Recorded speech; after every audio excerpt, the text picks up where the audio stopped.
You know, I never thought I'd be the kind of grandmother who keeps screenshots on her phone like evidence in a crime show. But here I am, 72 years old, with a folder labeled medication records that might just save my life. Let me back up. It started 3 months ago, right after Thanksgiving. My son Marcus and his wife Vanessa had just moved in with me. Temporarily, they said, while they saved for a down payment. I was thrilled, honestly. The house felt too quiet after my husband George passed 2 years back, and the thought of hearing little feet running around again made my heart full. Vanessa was always particular. The kind of woman who rearranged my spice cabinet by color and cuisine within the first week. I chalked it up to nesting, wanting to feel in control of her space. I smiled through it, even when she accidentally donated my favorite casserole dish to Goodwill because it didn't match her aesthetic. But the medication thing? That was different. I take blood pressure medication every morning, have for 15 years. It's as routine as my coffee. The pills sit in a small basket on the kitchen counter, right next to the coffee maker. Every single morning, coffee, pill, morning news. That's my rhythm. One Tuesday in December, the basket was gone. "Vanessa, honey, have you seen my medication basket?" I called from the kitchen. She appeared in the doorway, drying a plate with one of my new dish towels, the ones she'd bought to replace my worn-out ones that were perfectly fine.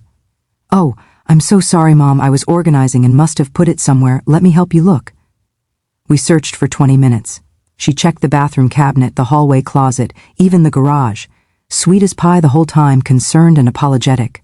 Finally, I found the basket tucked in the back of the laundry room behind the detergent. Must have had a senior moment. I laughed it off, even though something felt off. I'd never once put anything in the laundry room that didn't belong there. It happened again 2 weeks later, then again right after New Year's. Each time, Vanessa was apologetic.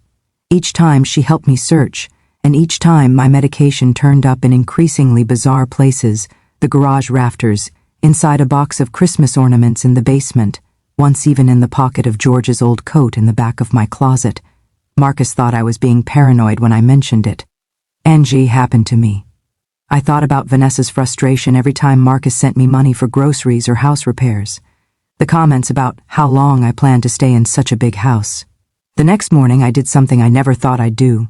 I set up a camera in the kitchen, one of those nanny cams that looks like a clock, and I placed my medication basket in its usual spot. It took 2 days.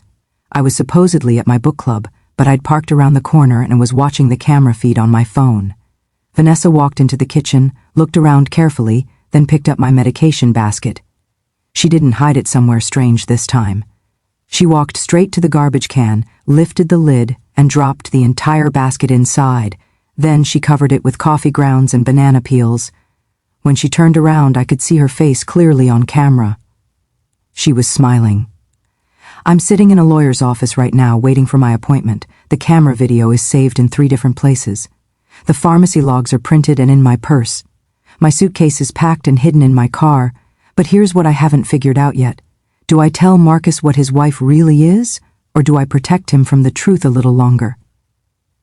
Because the hardest part of being a grandmother isn't protecting yourself from danger. It's deciding whether to protect your child from their own choices. And I have exactly 1 hour to decide.